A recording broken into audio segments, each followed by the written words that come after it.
Amnesty International has reiterated the call for independent journalists to be allowed to do their work free of harassment, intimidation, threats and reprisals.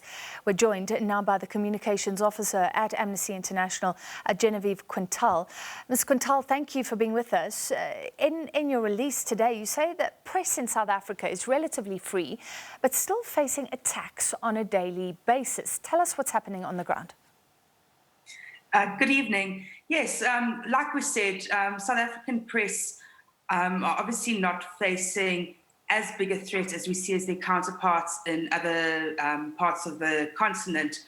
However, we do see on almost every day targeted attacks on journalists, especially on social media. We see, and we saw in the last year as well, journalists who go out to cover protests, etc., also facing intimidation. But I think the real threat for South African journalists at this stage is the online harassment that they're facing.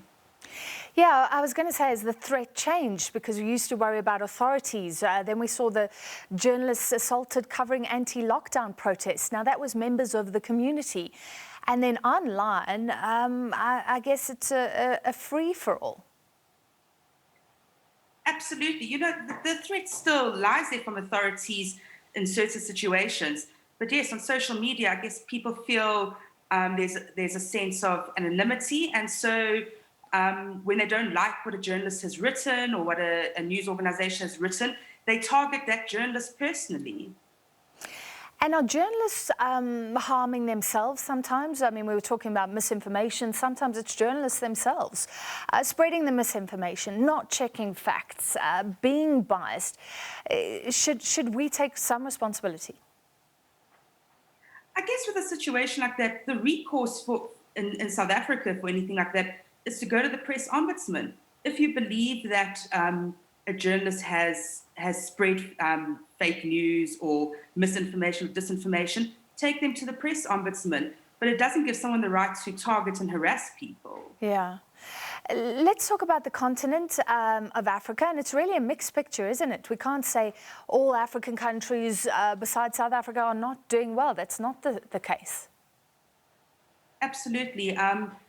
In a press statement from our Southern African office looking at East Africa and Southern Africa, you know, there's some examples: Mozambique, Angola, Zimbabwe, and journalists there are facing daily attacks as well.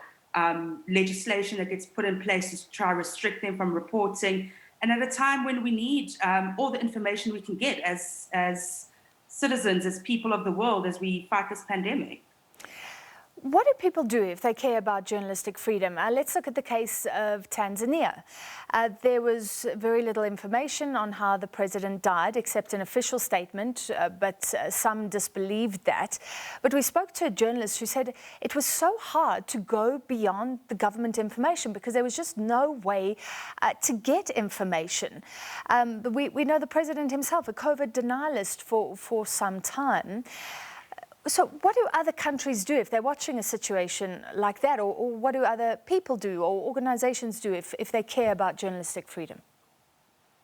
I think that's when organizations, citizens really need to demand that there's more transparency and make their voices heard. You know, they always say that you can judge your freedom as a citizen or as a citizen of the world based on how free your press is, because that's where you're getting your information. If you don't know what's happening around you, how do you know if your rights are being abused? How do you know what's actually happening around you, whether there's corruption, you know, whatever issues there are? So it's up to everyone to actually stand up for journalists, whether you like what someone writes or not, to actually stand up and make sure that there is a free flow of information and accurate information.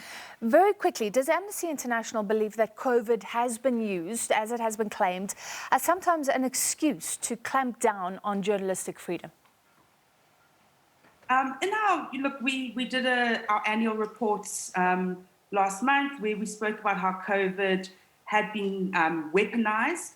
Like I said, it's become a lot more difficult, I think, for journalists, especially with some of the lockdown regulations, a lot of things happening online to move around.